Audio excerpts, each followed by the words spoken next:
عزیزان کرام وقار و سلیان مسجد، السلام علیکم ورحمۃ اللہ وبرکاتہ۔ الحمدللہ رب العالمین والعاقبۃ للمتقین والصلاۃ والسلام علی سید الانبیاء والمرسلین وعلی آلہ واصحابہ اجمعین، اما بعد۔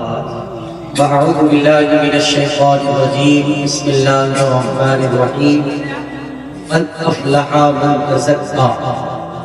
صدق اللہ مولانا العظیم، وبلغنا رسولہ النبی الامین الکریم، ونحن علی ذلک لمن الشاہدین والشاکرین، والحمد للہ رب العالمین۔ آئیے خطبہ مسنونہ کے بعد جو آیت کریمہ تلاوت کی گئی ہے اس پر کچھ روشنی ڈالنے سے قبل ہم اور آپ عقیدت اور محبت کے ساتھ ادب کے پہلو کو ملحوظ رکھتے ہوئے بارگاہ رسالت مآب صلی اللہ تعالی علیہ وسلم میں درود پاک کا ہدیہ پیش کریں۔ پڑھیے بآواز بلند، اللہم صلی علی سیدنا و مولانا محمد معدن الجود والکرم وآلہ الکرام وصحبہ الکریم وبارک وسلم، صلو علیہ صلاۃ و سلام علیک یا رسول اللہ، صلاۃ و سلام علیک یا حبیب اللہ صلی اللہ تعالی علیہ وسلم۔ یقیناً میں بہت اچھے سے جانتا ہوں کہ ابھی جس سچویشن میں آپ کی مسجد ہے آپ کو نماز پڑھنے میں کافی مشکلات کا سامنا کرنا پڑتا ہوگا۔ جگہ کی تنگدستی ہے اور لوگ آ رہے ہیں، پہلے کھڑے ہو کر کے دیکھ رہے ہیں۔ ادباً گزارش کی جاتی ہے کہ آپ کو جہاں جگہ مل رہی ہے اور جس جگہ پر آپ اپنی نماز مکمل کر سکتے ہیں بیٹھ کر کے آپ وہاں بیٹھ کر اپنی نماز مکمل کر لیں، آپ کے لیے کسی میں بھلائی ہے۔ میرے عزیزو، رمضان المبارک کا یہ 5واں جمعہ ہم سبوں کو نصیب ہوا۔ اللہ تبارک و تعالی اس کے بے شمار فیوز و برکات سے ہم سبوں کو مالا مال فرمائے۔ یقیناً آج 30واں روزہ ہم سب نے رکھا ہوا ہے اور یہ رمضان المبارک کا مہینہ ہمارے اور آپ کے درمیان سے رخصت ہو رہا ہے۔ اتنی تیزی کے ساتھ یہ مہینہ چلا گیا کہ پتہ ہی نہیں چلا کہ کب 10 روزے ہوئے، کب 15 روزے ہوئے اور کب 30 روزے ہو گئے۔ اور اتنی تیزی کے ساتھ یہ مہینہ گیا کہ ہمیں یہ بھی خبر نہیں ہے کہ ہم نے اپنے نامہ اعمال سے کتنے گناہوں کو مٹایا ہے اور اپنے نامہ اعمال میں کتنی نیکیاں اکٹھا کی ہیں۔ ہمیں اس کے بارے میں بھی علم نہیں ہے۔ اس لیے کسی بھی چیز کا علم حاصل کرنے کے لیے اس کے بارے میں جاننا بڑا ضروری ہے، اس کا محاسبہ کرنا، اس پر مراقبہ کرنا ہمارے اور آپ کے لیے ضروری ہے۔ اور ان دونوں چیزوں سے جو مراقبہ اور محاسبہ ہوتا ہے، جس کو جائزہ کہہ لیجیے، ہم ان تینوں چیزوں سے دور ہیں۔ نبی اکرم نور مجسم صلی اللہ تعالی علیہ وسلم جب آپ الوداع کی نماز پڑھانے کے لیے خطبے پر پہنچتے، منبر پر پہنچتے،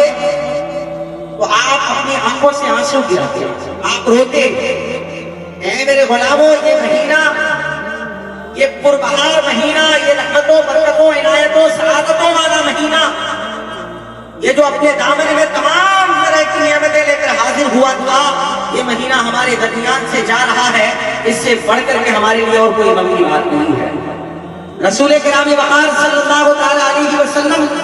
اپنے صحابہ کو پیغام دیتے تھے کہ اگر یہ 30واں روزہ تم نے رکھ لیا ہے،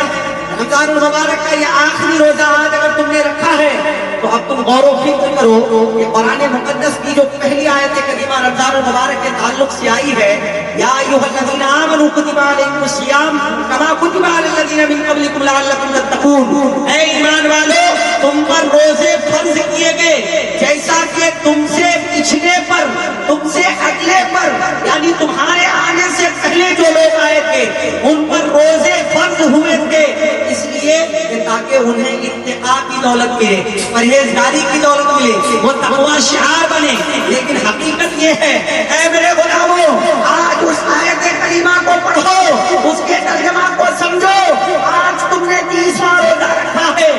30 روزے تم نے رکھے، اس 30 روزے کے عوض میں کیا تمہیں تقوی نصیب ہوا؟ کیا تمہیں پرہیزگاری نصیب ہوئی؟ کیا تمہاری نمازیں اب نہیں چھوٹیں گی؟ کیا تمہاری عبادتیں اب نہیں چھوٹیں گی؟ کیا تمہاری عبادتیں اب کبھی قضا نہیں ہوں گی؟ یہ رب تبارک و تعالیٰ کی بارگاہ میں یہ آپ فریاد کر کر کے رو رو کر کے نمازیں پڑھ لیے، عبادتیں کر لیے، لیکن اب آپ اپنے آپ کو ٹٹولو. اللہ اللہ.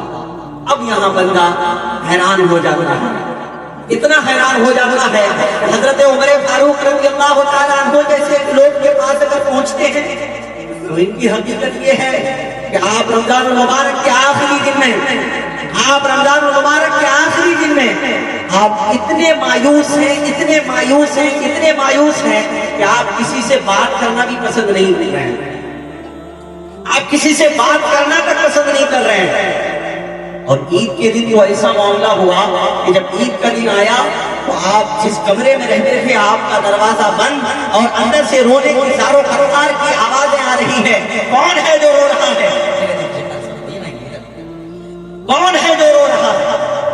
کون ہے جن کی آنکھوں سے آنسو اتنے جاری ہے؟ کون ہے؟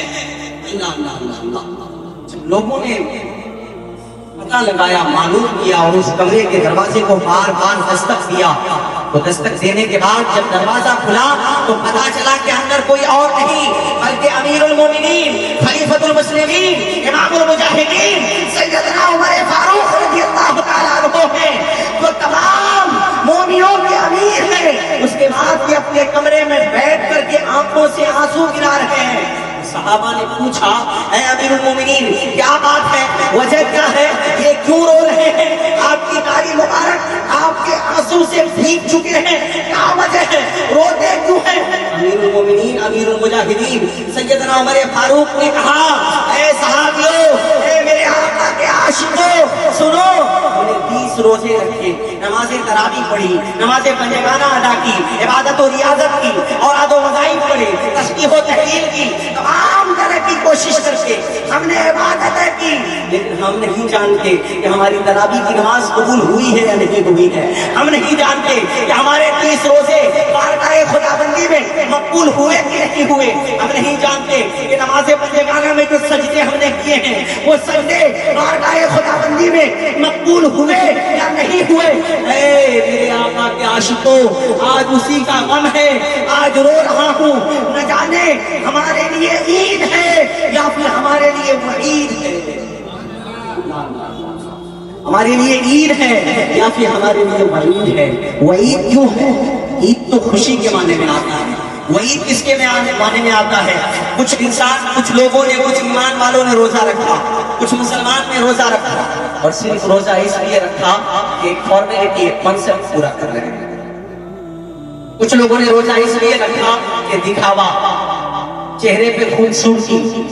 کپڑے کی خوبصورتی. کچھ لوگوں نے نماز پنجگانہ اس لیے پڑھی کہ کم سے کم ہم حاضر ہو کر لوگوں کو تو بتا دیں کہ ہم نماز پڑھنے کے لیے آئے.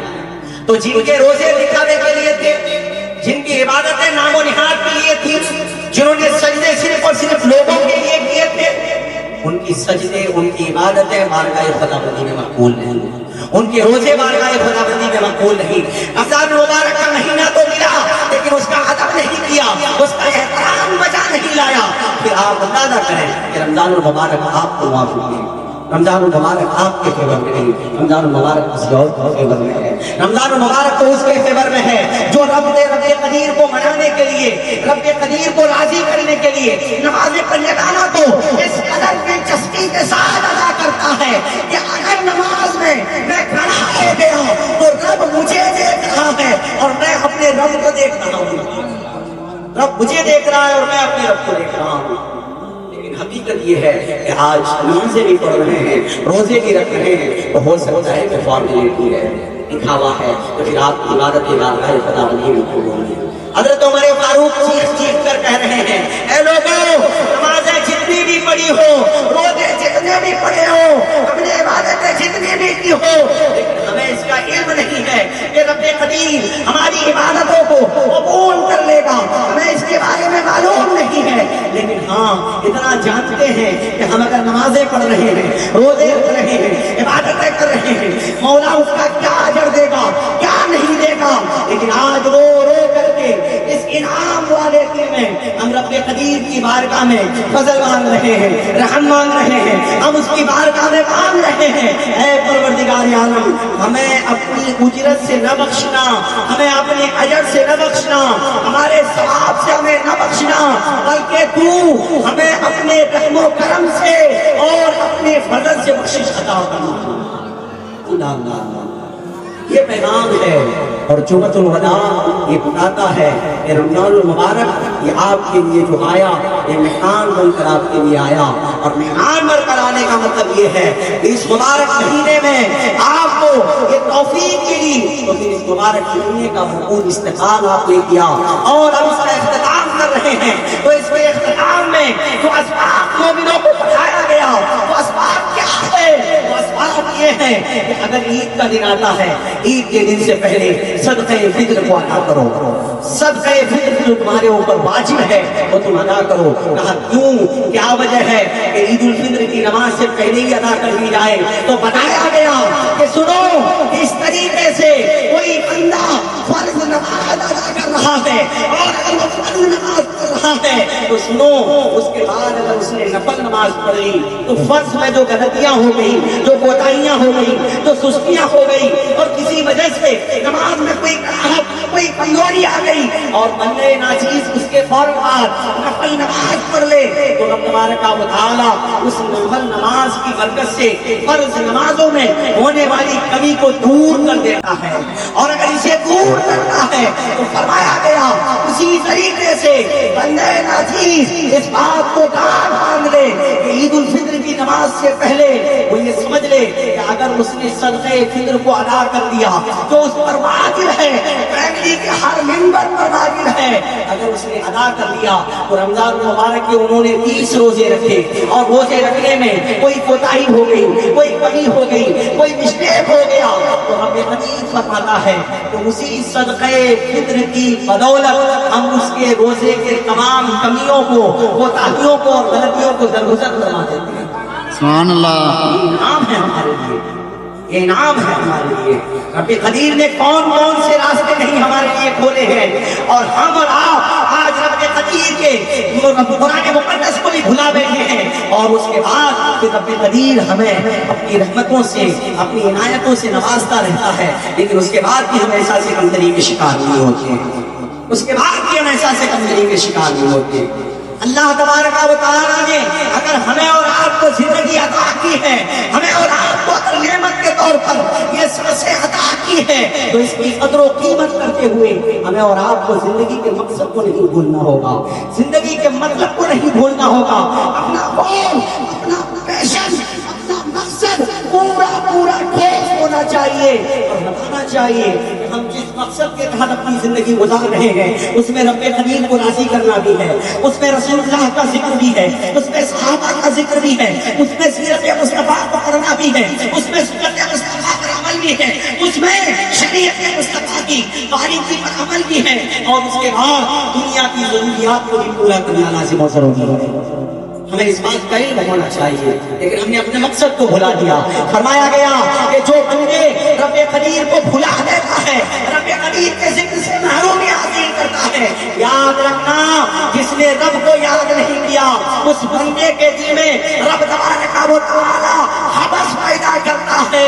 حرام پیسوں کا، حرام دولتوں کا، اور وہ حبس اسے اس کی زندگی کی بربادی کی طرف لے کے چلا جاتا ہے اور وہ ناکام ہو جاتا ہے، اور ناکامی کا انجام یہ ہوتا ہے کہ پھر کل جہنم اس کے لیے منتظر رہتی ہے۔ اور فرمایا گیا کیا سمجھتے ہو تم گناہ کر رہے ہو، اور گناہ کر کیا کر رہے ہو، کیا سمجھتے ہو خطائیں کر رہے ہو، اس کے بعد بھی لوگوں کے سامنے سینہ تان کر چل رہے ہو، یاد رکھنا ایک دن میری عدالت لگے گی، اور اس عدالت میں جب اس کٹہرے میں تم کھڑے ہو جاؤ گے تو تمہارے پاس تمہاری گناہوں کو پیش کرنے کے علاوہ کچھ نہیں بچے گا، اس لیے کہ رب قدیر کی عدالت بہت سخت عدالت ہے۔ آج دنیا کی عدالتوں میں چلے جائیں تو دنیا کی عدالتوں میں حالت خراب ہو جاتی ہے،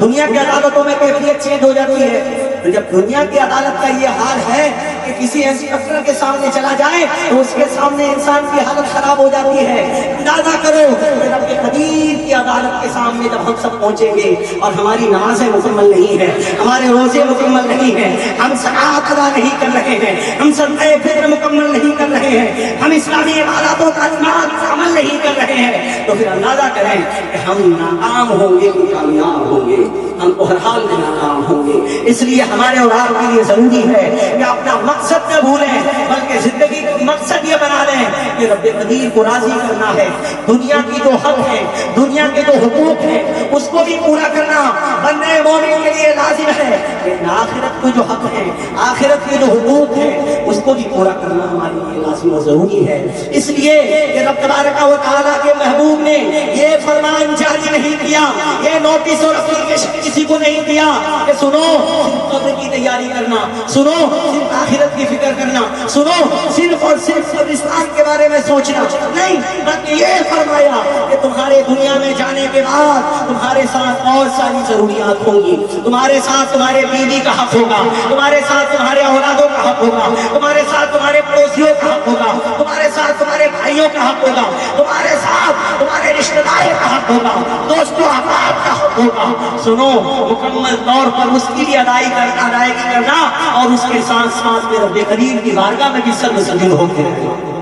تب جا کر کے آپ کامیاب ہو سکتے ہیں، اس کے بعد بھی آپ کامیابی والی زندگی مکمل کر سکتے ہیں۔ لیکن ہمارا اور آپ کا رویہ بالکل سرے سے چینج ہے، اور جس کی وجہ سے ہم ناکامی کی طرف چلتے ہیں۔ کل عید الفطر کا دن ہے، نبی اکرم نور مجسم صلی اللہ تعالیٰ علیہ وسلم آپ راستے پر نکل رہے ہیں اور چند بچے ہیں جو کھیل رہے ہیں، اور وہ چند بچے کھیلنے کے دوران ایک ایسا بھی بچہ اس میں موجود ہے جو ایک سائڈ میں کھڑا ہے، اور سائڈ میں کھڑے ہو کر اس کے چہرے پہ مایوسی چھائی ہوئی ہے، اس بچے کے چہرے اترے ہوئے ہیں، اور وہ بچہ اکیلا تنہا کھڑا ہے۔ جب نبی اکرم صلی اللہ علیہ وسلم کی نظر اس بچے پر پڑی تو حضور اس کے قریب گئے اور جانے کے بعد پوچھا، یہ تمام بچے کھیل رہے ہیں اور اس کے بعد تم اکیلا تنہا یہاں مایوسی کا مظاہرہ کر رہا ہے، بتاؤ کیا بات ہے، کیا وجہ ہے جس کی وجہ سے تم پریشان ہو؟ نبی اکرم صلی اللہ تعالیٰ علیہ وسلم نے جیسے ہی اس بچے کو پوچھا، اس بچے نے جواب دیا، اے میرے آقا، ہم آپ کو نہیں جانتے کہ آپ کون ہیں،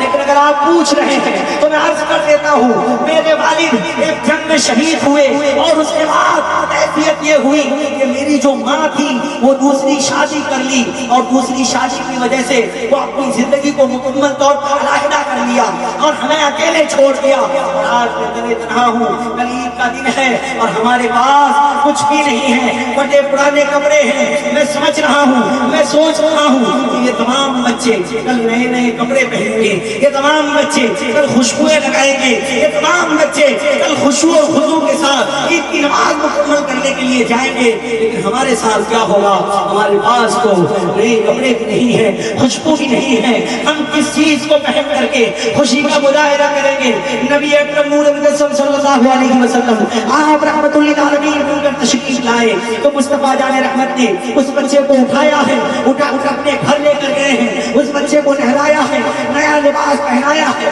خوشبو لگایا ہے، اور اس کے بعد اس بچے کو اپنے کندھے پر بٹھا کر کے آپ عیدگاہ کی جانب نکلے ہیں، اور اس کے بعد اس بچے سے عرض کرتے ہیں، اے میرے بچے، اے میرے لاڈلے، اے میرے نور نظر، اے میرے نقطۂ فکر، سن، اگر میں تیرا باپ بن جاؤں تو کچھ برا ہو جائے گا کیا؟ اللہ اللہ، شفقت کیسی ہوتی ہے، محبت کیسے پیش کی جاتی ہے، وہ نبی نے بتایا ہے ہمیں، وہ نبی نے سکھایا ہے ہمیں۔ مصطفیٰ کریم فرماتے ہیں، اے بچے، اگر میں تیرا باپ بن جاؤں، عائشہ میری ماں بن جائے اور فاطمہ تیری بہن بن جائے، علی تیرا چچا بن جائے، بتاؤ تو راضی ہوگا یا نہیں ہوگا؟ حسن اور حسین تیرا بھائی بن جائے، بتاؤ تو راضی ہوگا یا نہیں ہوگا؟ اللہ اللہ، حضور پاک نے اتنی بات کہی ہے، اب تک وہ بچہ جانا نہیں تھا کہ یہ کائنات کے رحمت للعالمین ہے، اور اس کے بعد اس بچے نے جواباً فرمایا، یا رسول اللہ، ہم آپ کو نہیں جانتے چاہتے ہیں، لیکن اگر ملک عرب کی سرزمین پر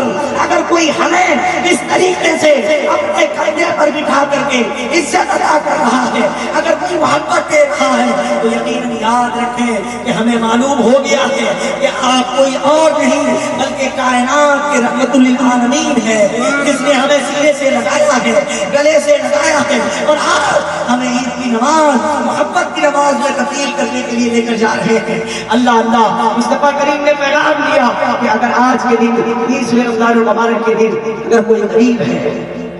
کوئی کمزور ہے، کوئی ایسا مسکین ہے جس کے پاس وہ وسعت نہیں ہے، وہ طاقت نہیں ہے، وہ قوت نہیں ہے کہ وہ آج نئے کپڑے خرید سکتا ہے، تو پھر ہم جیسے صاحب عقل و دانش اور اس کے ساتھ ساتھ صاحب حیثیت پر یہ لازم و ضروری ہے کہ ہم غریبوں کے سر پر ہاتھ رکھیں، ہم غریبوں پر شفقت کریں، ہم محبت کا پیغام لے کر کے انہیں رسول گرامی وقار صلی اللہ علیہ وسلم کی سنت پر عمل کر کے اسے نئے لباس سے ملبوس کریں، ہم اسے خوشبو پیش کریں، اگر اس کے سر پر نئی ٹوپی نہیں ہے تو محبت کے ساتھ نئی ٹوپی پیش کریں۔ یہ کیفیت آج بھی کی جاتی ہے، بہت سارے ایسے لوگ ہیں جن کی حالت ویسی نہیں ہے کہ وہ اپنی زندگی کو مکمل طور پر بتا سکتا ہے، اور اندرونی کیفیت یہ ہے، اندرونی حالت یہ ہے کہ وہ اندر ہی اندر ٹوٹ رہا ہے، اور غریب ہونے کے ساتھ ساتھ دوسرے کاموں میں، تیسرے کاموں میں، چوتھے کاموں میں اس طریقے سے خود کو الجھا چکا ہے کہ وہ آج ناکامی کی طرف بڑھ رہا ہے، اور اس کے بعد پھر وہ ناکام ہوتے ہوئے اس کا کوئی سہارا، اس کا کوئی مددگار نہیں ہوتا ہے۔ تو اس سچویشن کے اندر ایسے لوگوں کو بھی ہیلپ کرنا ہمارے لیے ضروری ہے۔ اگر وہ غلط راستے پر چلے گئے، غلط ٹریک پر چلے گئے، تو پھر ہمیں اور آپ کو اس کو بچانا بھی ضروری ہے، اس کی مدد کرنا وقت پر ضروری ہے،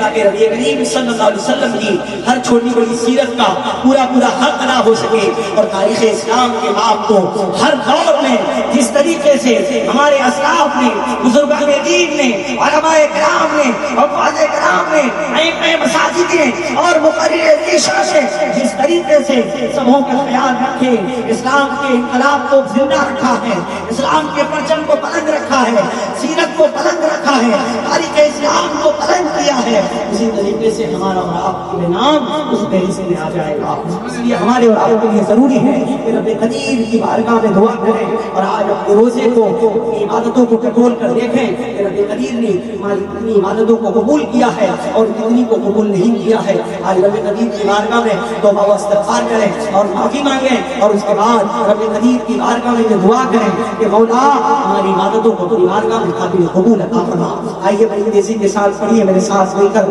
استغفر اللہ ربی من کل